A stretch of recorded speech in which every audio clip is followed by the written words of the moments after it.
Okay, Father. In the name of the Father, the Son, and the Holy Spirit, amen. Welcome to St. George Greek Orthodox Church, 17th Annual Lenten Lecture Series. Our theme this Friday evenings, in the year 2018, has been Orthodox Christianity in America. If you remember, in our first week, we talked about Russian Orthodoxy, and last week we talked about Greek Orthodoxy. And tonight, we're pleased to welcome Mr. Ciuta, who's with us, and he's going to speak to us about Romanian Orthodoxy in America. We generally, regarding our lecture themes, we ask, we who live in America take for granted sometimes the history of our faith in our country here in the United States, how and when it arrived, who brought it here, and hopefully, and I'm sure will be the case, we'll be able to answer these questions and many more as we look at several ethnic expressions of Orthodoxy here in the United States. And this will include the history, major developments, and current challenges. So, Julian is no stranger to our community. He was with us for several years, him and his family. And so, you may already know some of his biography.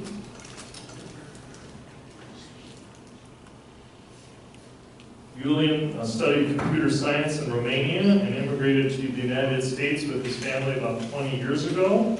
He holds a master's degree in software engineering from the University of St. Thomas, and he's currently employed in the research and development department in a local medical device company. Is that a secret? Is it Medtronic?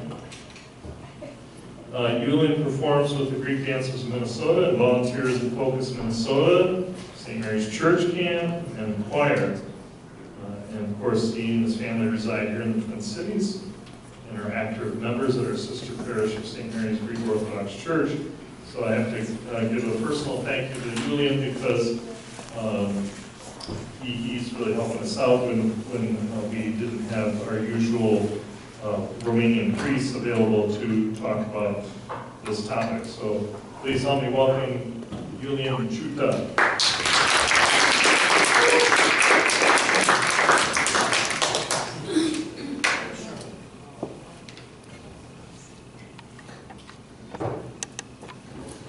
Hello. Thank you very much, Father Ray, for that forum. I don't deserve any words that you said so nicely about me. I will try to do justice to the presentation, but I don't know nearly as much as any priest would know about this. So I tried. I'm not as prepared as I would like to be. But Father Rick asked me to talk about the Romanian Orthodox Church in America, the history, major developments, current status, and challenges and opportunities. I'll pretend I didn't understand exactly the history, so I'll talk about the Romanian history a little bit. Yes. And Okay, speak louder. I wanted to say first one thing. In the United States, apparently there's some documented presence of indicating that a Romanian priest was in America and was known to Benjamin Franklin in the 1700s, even though it may have been involved in some electricity experiments. But there's some letters exchanged, I guess, with Ben Franklin. And later on in the 1800s, or during the Civil War, among others, another Romanian's present is documented, General Boguț.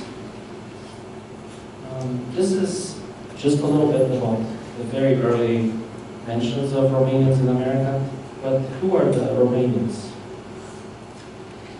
I'm going to go back 2,000 years. I'm going to go slow. I'm going to talk about the people who lived in a place where Romania is now.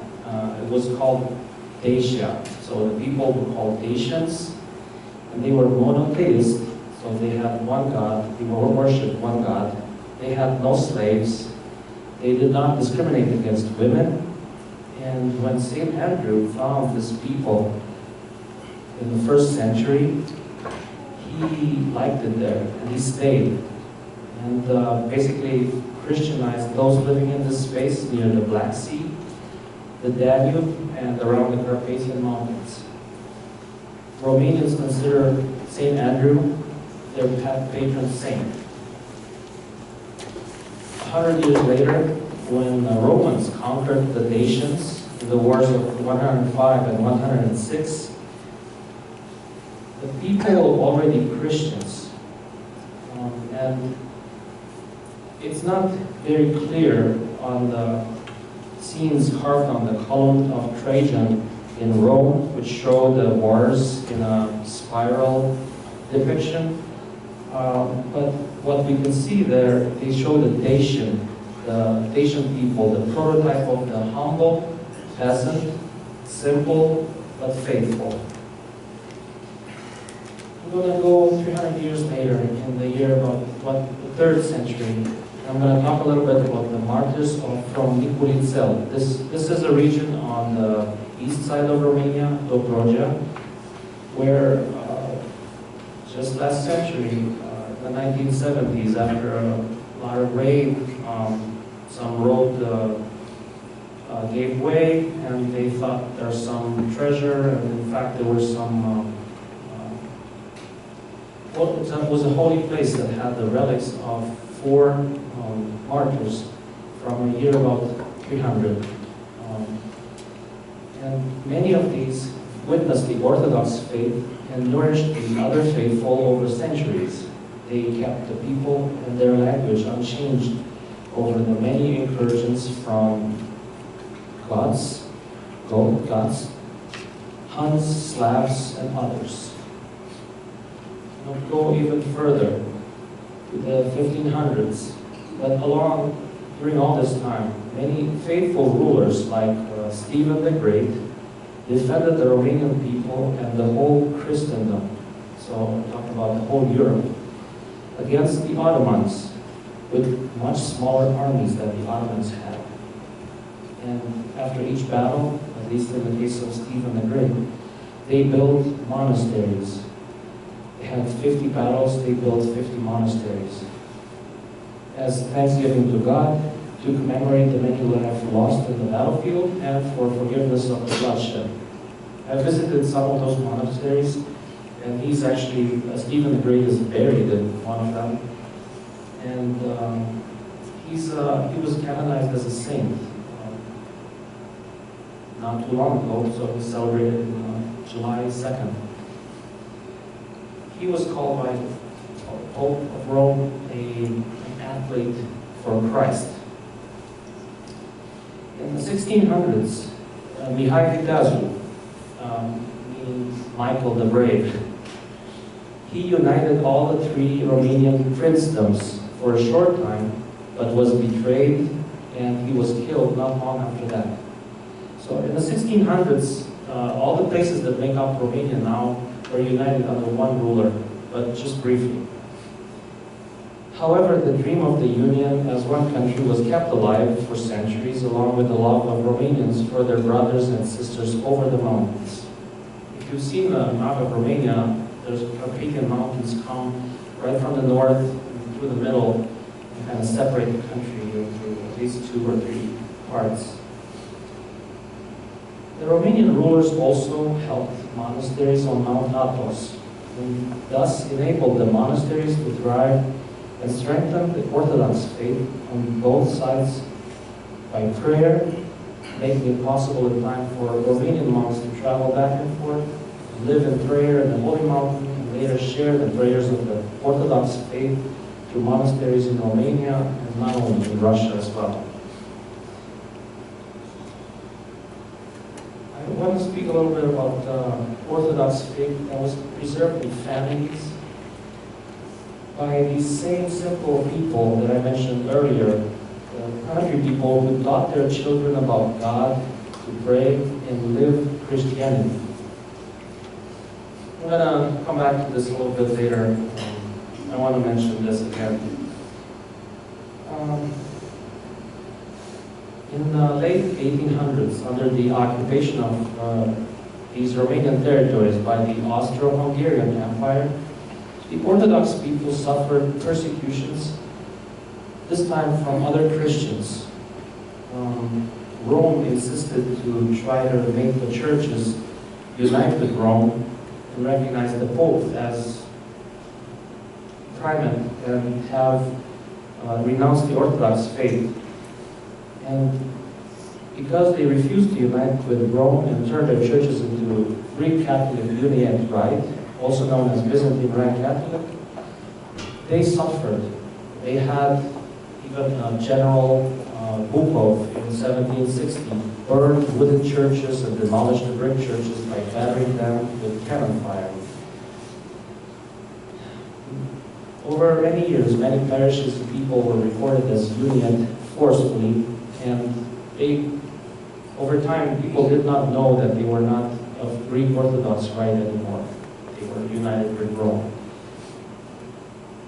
In 1874, the Orthodox Church of Romania receives autocephaly from the Patriarch. And only in 1924, Romania has a patriarchate.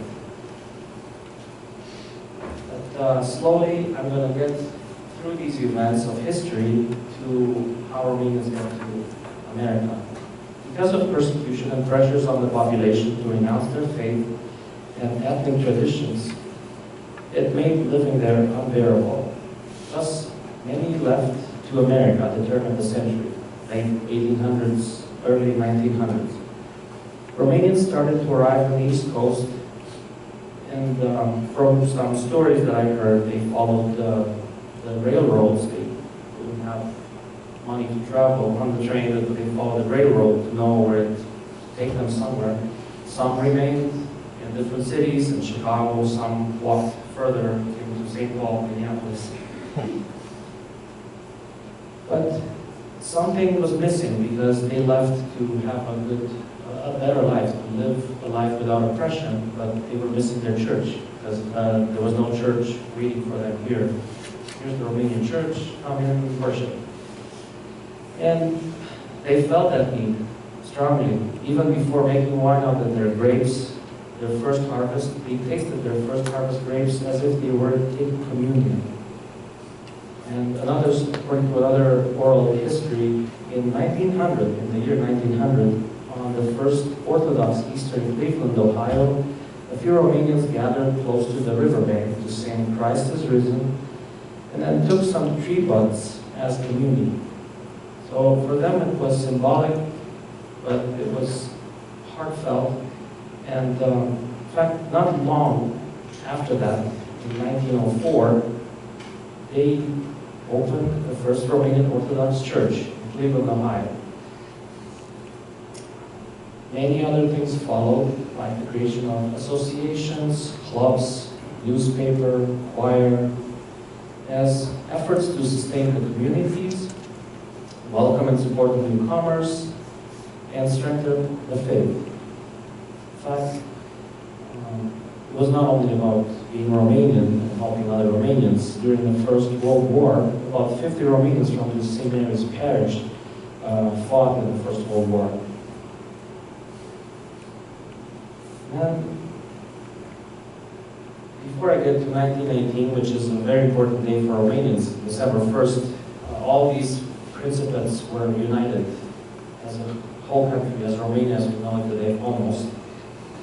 But in 1913, here in St. Paul, the St. Mary's Orthodox Church was built. So they had their 100th anniversary not too long ago, 2013. So after the Romanian provinces were united as one country, some of the Romanian Americans returned to Romania.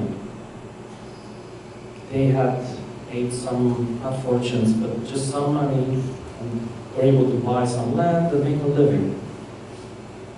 There's even a movie made here in the States, a documentary movie called 1000 and Back. For them it was a great sum of money to raise $1,000 and be able to go back and buy some land and live in an old country. However, many Romanians stayed, worked hard, and with their little income, they started to build churches. It's amazing to me. I don't know the numbers again, but from when I learned this the first time, they were working in meat packing plants, low-paying jobs, but even so, they were able to put money together and build churches, the churches that we worship in today. One little fact about St. Mary's Romanian, it was modeled after the church in St. Nicolau Mare in the southwest of Romania. And I saw a picture once of the two churches side by side. They're almost identical. So not only did they wanted to have an Orthodox church, they wanted to have it like in their village. A little bit later, the St. Stephen Church was built. I saw a big picture of from the early years. The church was in the same place where it's today in South St. Paul. There were no buildings or other homes around there. Lots of people around the church and some horses. Those were the cars of the day. Then I realized that maybe it made sense for some people to get to church. It was not quite easy to go across the river and to the other one. But what happened later in the world was in 1920s, the Russian Tsar was replaced by communism, and not too long later, after that, this Communist Party started in Romania and other countries. But between the two world wars, Romania flourished.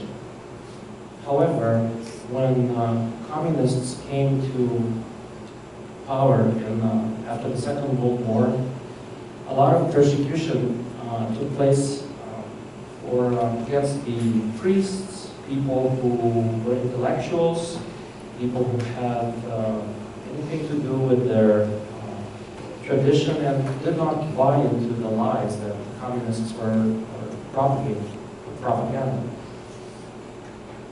Because they came to power and they feared the Orthodox and the priests, they tried to suffocate them into communist prisons and reduce them to silence.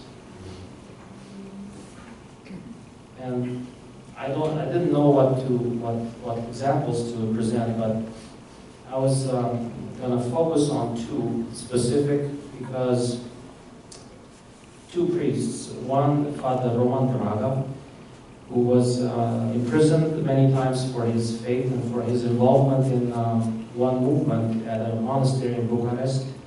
The movement was called the Burning Bush, and it was about maintaining the faith in Orthodox tradition.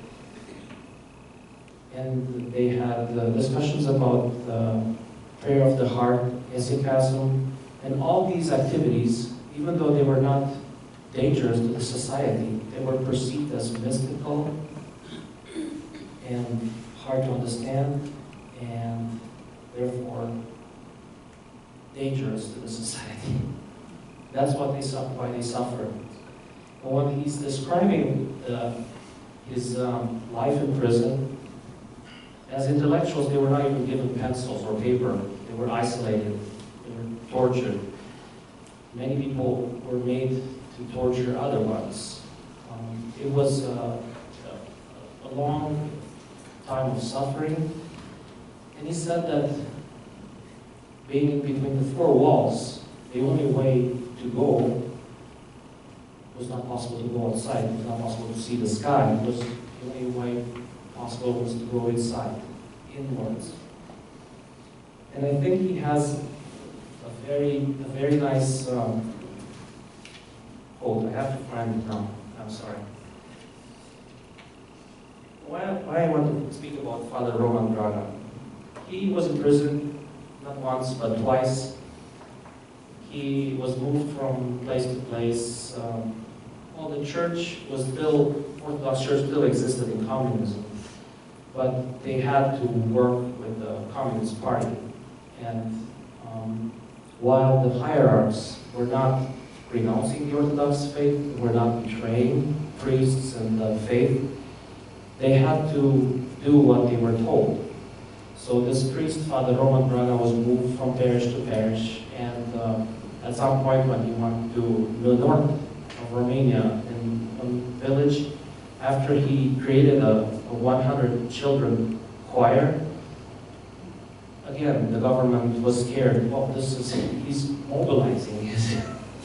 So he was an uncomfortable person to have in the country, so it was decided that he will be exiled. And I think, to me, it seems like the country, the communists, just didn't deserve him to have a person like this. And then first time he went to Brazil, so I'm glad, sorry about his suffering, but I'm glad for the people of Brazil to have had a chance to meet him. Then he was asked to come to North America. When he came to America, he served as a priest in several places, and at a monastery in Pennsylvania. I'm going to talk a little bit more about this monastery. But then he retired at another Romanian monastery in River Junction, in Michigan, the Mission of Mother of God. You've probably been there. But I had the chance of the blessing to meet him once and get his blessing, speak a little bit. He's very old, tired, and probably just the age and his torture. I noticed that he was not walking that well, and I learned later that his toes were pulled during prison, so he would renounce his faith. But he actually never spoke bad about the people who tortured him. In fact, he loved them. He loved them all, and he thanked for the prison. He said that, in fact, the devil hates man. The devil doesn't hate elephants. The devil hates the image of God, which is us people, and lies so that we come against each other instead of loving each other. With some of his, when he retired at the monastery in Michigan, his older sister was a nun, was also there from Romania. And going back to the monastery in Pennsylvania in a bit, but I was going to mention one other person from Romania, Father Gheorghe Calciu. He was a priest who spoke against communism openly, but in a way that was not directly criticizing, but he was speaking to the young people, to the students. He had delivered seven words of teaching to the students in different occasions. And he said two things: that he typed his remarks so that he spread some copies around so that he could not be accused of having said something that he didn't say. And later on he found out that one of the students he was speaking to became a bishop in Romania. But he was arrested, he was tortured, he was put in prison. There was communism was such a producer of saints and martyrs for Christ. He was also released from the prison at one point in time when international pressure caused communists to just free all the political prisoners through a general amnesty. And he was also asked to leave the country. He was also exiled. But I was going to say something about faith and families. I read a little bit about Father Calciu, and he was laughing in one first part of his biography, that he learned more theology from his mother than from theology, than from theologians. And he apologized to them. But what he explained was this, that our mother, every time we would come from church, she would give us something to eat. And then read from the book called Kazania, which is an explanation of the Holy Scripture from that Sunday. And she would try to read them, the explanation, and then explain to them what she thought she would understand. And many things she got right. And as blessed that he was, so were his other 10 siblings, and he was the youngest. So that's what I mean by the faith being maintained not only in church, but in families, and having such an effect, a multiplication effect for multiple generations. Last, I want to speak about another person who was exiled to the United States outside of Romania, was a princess. Romania had a ruler, a monarch, but with communism, they had to leave the country, and Princess Ileana had to also be exiled. She lived abroad for many years, and she wanted to become a nun. Went to France, into a monastery, but the language was Slavonic. She wouldn't understand anything. So her dream was to become a nun, but to build a monastery that's English-speaking in America, because there were no women's monasteries. And she became a nun. She came to the United States. She was actually allowed to immigrate through a bill introduced in Congress by a senator called John Kennedy. And she asked for help from a young priest called Callistus Ware to translate many of the books of service. And she opened this monastery in Dublin, Pennsylvania. That's where Father Roman Braga served for a while. That's where Father Thomas Hopwood retired, I suppose, I think. And for me, it was such a reading about all these, and again, I'm just not prepared. I'm not talking about everybody. But for me, it was just so impressive to see how things work. And I'm so sorry for them, their suffering.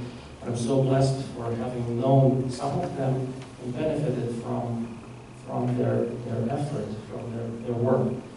Not only these 3 people, but all these Romanians and others who left their country, worked hard, built these churches, supported them, maintained the language, the faith.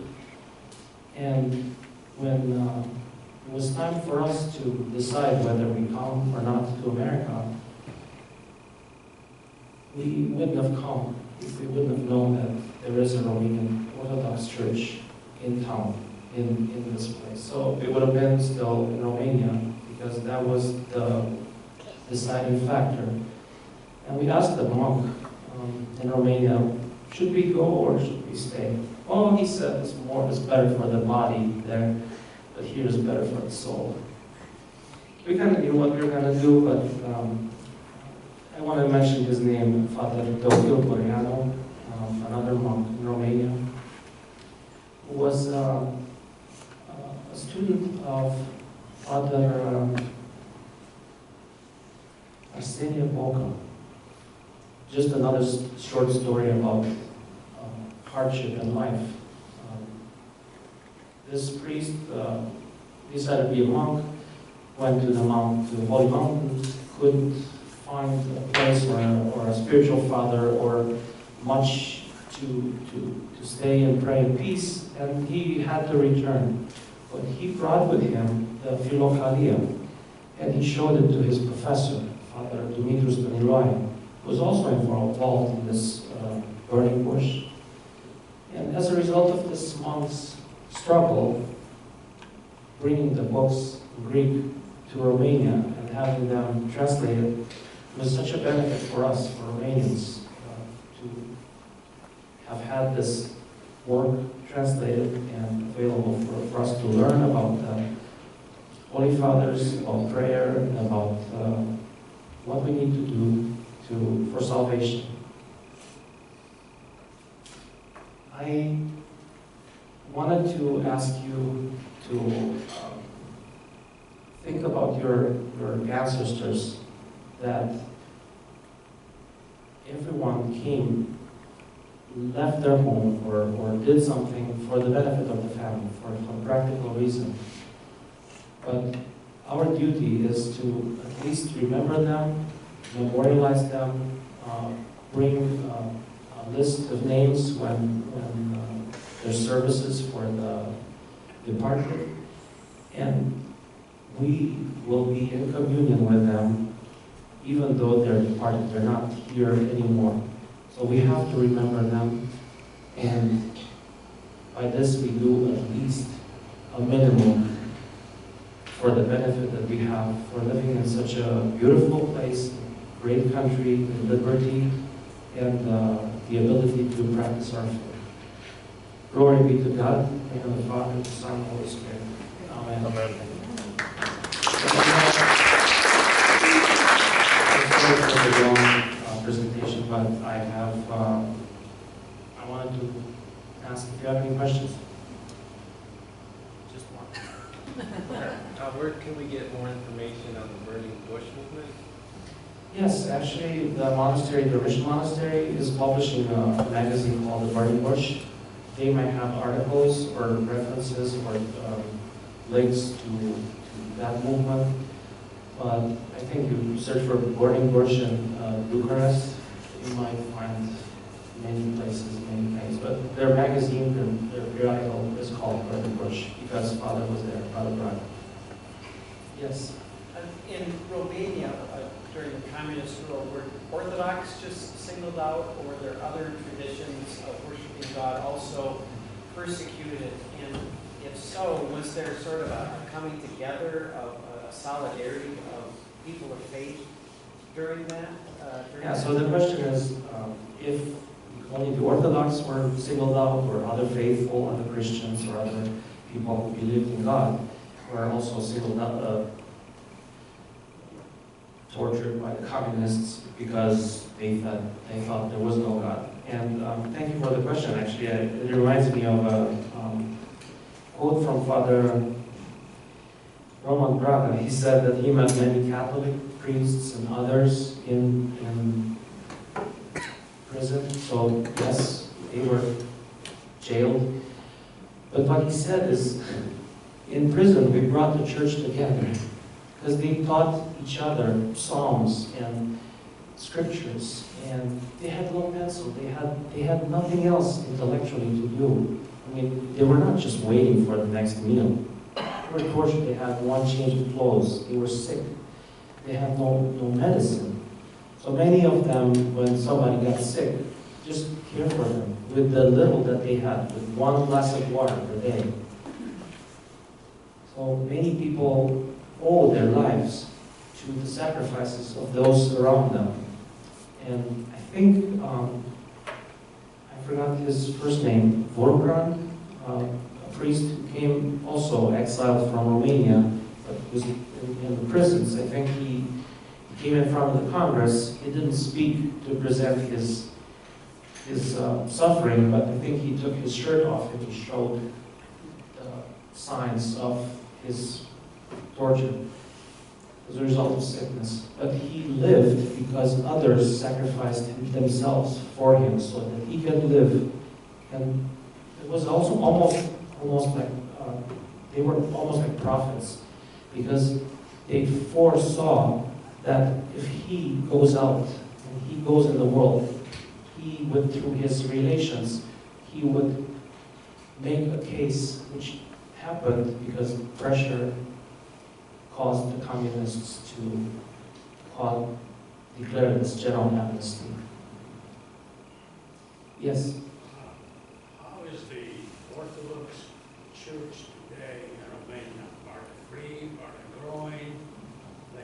restrictions. Yes, how's the church in Romania today? If they're free or... Yes, the church is free. In fact, I didn't become Orthodox after the revolution of '99. My grandmother raised me and my sister in faith. I mean, we have parents, but we lived with our grandparents for a little bit. Just blessing because we have 4 parents. And I remember going to Easter one night after our grandparents left us to sleep because we were little, and then we woke up before midnight and we were locked in the house, so we jumped out the window and went to the church to just join in the Easter celebration. But after the revolution, the church was open. You could go to church. You could go to service anytime. Maybe there were informants there. Maybe there were people who were watching for other people. I didn't care. My luck was that I was probably young, and all I cared was that my mom told me to go to church. And I loved it. And I was fortunate for many years to go to services in the Metropolitan Cathedral, where the Metropolitan was serving, with bishops and lots of priests and a big choir. So, and there were many, many other churches in town. You could go to any other church. In fact, I think I read that in Romania there's now, this is the state of Ohio, the size of the state of Ohio, and there are like 500 monasteries. Only monasteries, aside from churches and everything. And going to church or monastery was also free. The problem with monasteries in communism was that many were closed, kept as monuments or blah blah, to keep people from going to monasteries. These places of mysticism, they're not good. But they were restricted. Young people couldn't go to the monastery. You had to be like 50 years old to be allowed into a monastery. But the church is free, the church is growing. I think I wish it would be growing even more, because like everywhere else, secularism is it's putting its foot everywhere, and it's easier to not care about care than care. Any other questions? All right. Yes? Well, I've been to Reese Junction. Monastery. They call it a monastery. It's, just women that are there.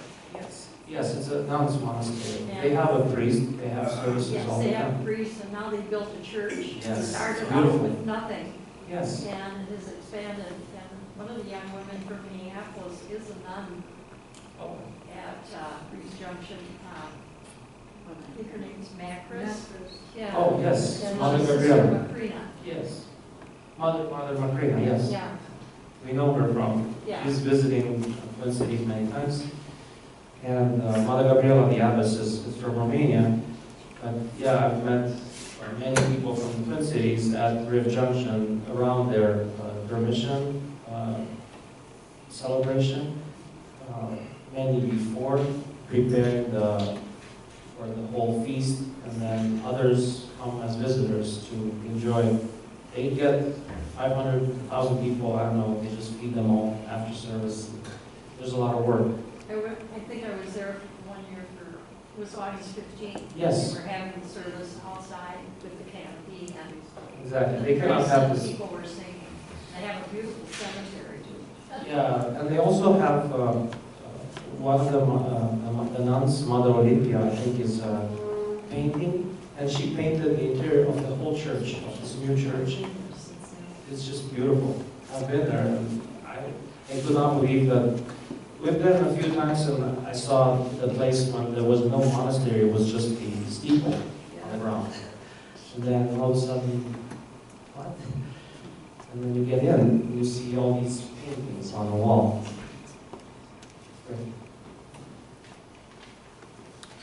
Question, two-part question. Is the development of the two parishes, Romanian parishes in the Twin Cities, was that a development of, some, like we heard about the history of the Greek Orthodox Church, there was a political division in Greece, that caused a division in the United States between church communities? Or was it perhaps because there was just two neighborhoods of Romanians? Second part of the question is, we have two jurisdictions of Romanian church in the United States. You have the Romanian Patriarchate or Patriarchal Church, and then you have the OCA Romanian. So I don't know if you could speak about that a little bit. Yes, I think I went to find a quote and I skipped that part. I think I lost also mentioning it when I started talking about the Second World War. There was a bishop here who, prior to Second World War, went back to Romania. During the war, he couldn't come back, and after the war, he was not allowed to return. The church had to work with the government at the time, and he was not allowed to return. They wanted to send someone else. People here did not want to accept them. Therefore, they wanted to become independent because of the communism. So they didn't want to have anything with to do with the communists. So then they became associated with what's now OCA. So the Romanian Orthodox Episcopate of America, Vatra, which is Bishop Nathaniel, is associated, it's a diocese, ethnic diocese of the OCA, Orthodox Church in America.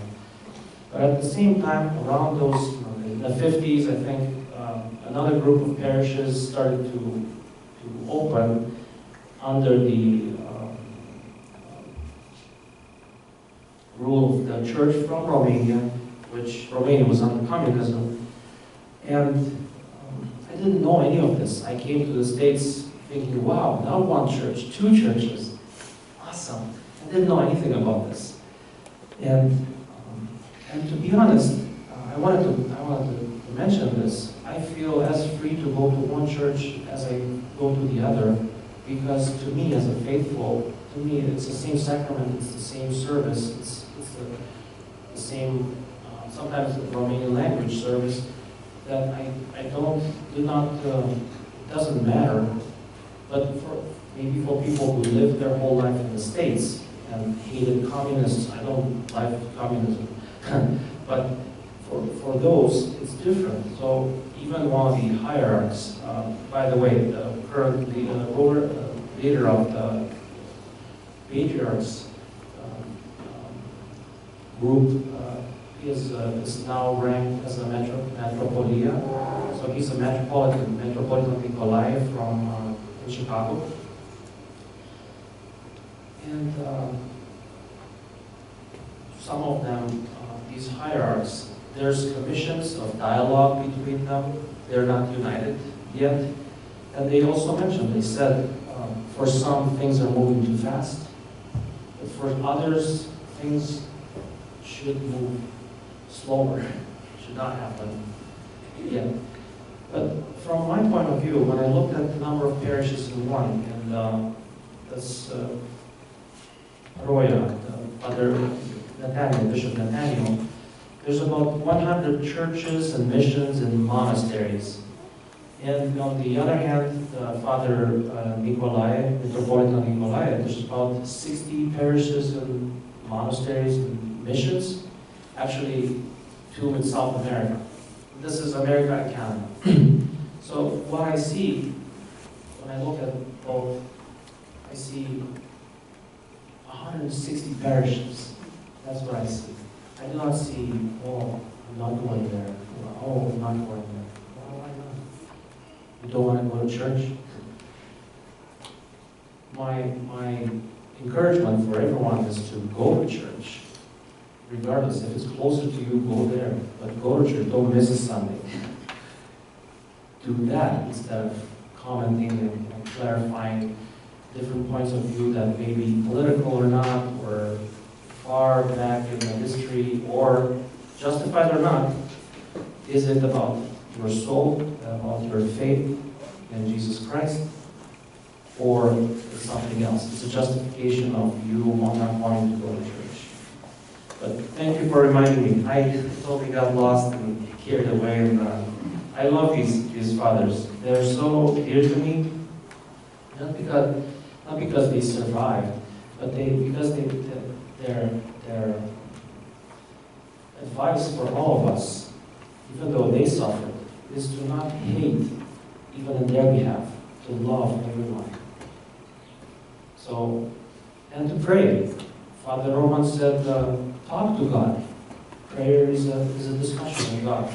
Say something. St. Paul says, pray unceasingly.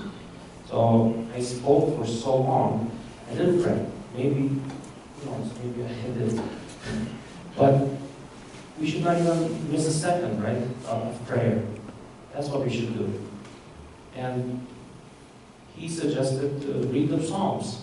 Because in the 3rd century, I think, you mentioned, I forgot whose saint name you mentioned, that catechumens were allowed to come into the church only after they knew the Psalter, the 150 Psalms by heart. I would still be a catechumen. I don't know.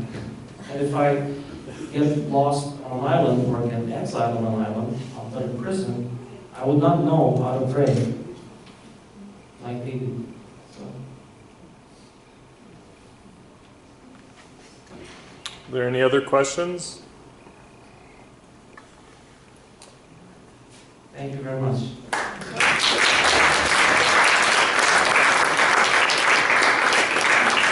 Thank you, Julian. Just a couple comments as we close. Thank you, first of all, for your presentation and your preparation for the presentation. And the people that you mentioned are so instrumental in the formation of not just Romanian Orthodoxy in America, but for Orthodoxy in general in America. Princess Ileana, who became Mother Alexandra, and Father Roman, as well as probably are going to become saints at some point in the church.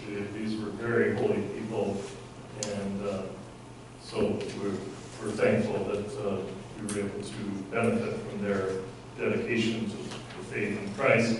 And as well as Mary mentioned, Mother Macrina, who is one of the nuns, the mothers at Holy Dormition Monastery in Ranch Junction, is a child of our community here in the Twin Cities, St. Mary's Greek Orthodox Church. She was Elaine Chris at the time. She was the youth director of the parish there where I grew up. She was my youth director. And so if you haven't had a chance to visit Holy Dormition, I would certainly encourage it. As Julian mentioned, there are many people from the Twin Cities who go there, kind of maybe like on mini mission trips to help, as you mentioned, and just to visit. So certainly be an idea if we wanted to organize a group from our church to travel and visit the parish. Would be a great opportunity.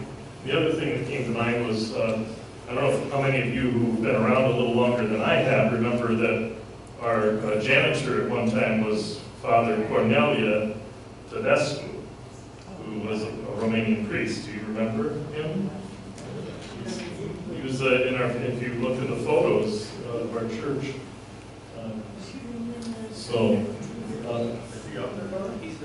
No, he wasn't a priest in the church, he was a janitor because they weren't paying him enough money at where he was serving at the church. So he was our janitor, but priest at the Romanian church. And then, but the last thing I wanted to mention is, which I think was really important, is what you have noted was that the immigrants who came to America, and this is true not only for the Romanian church, but almost all of our Orthodox churches, people came with basically very menial jobs, low-paying jobs, but they were able to come together and build churches, which we still benefit and worship in today. And I think that's really something that our communities need to take very seriously, because what they did for us, we have to do for the coming generations.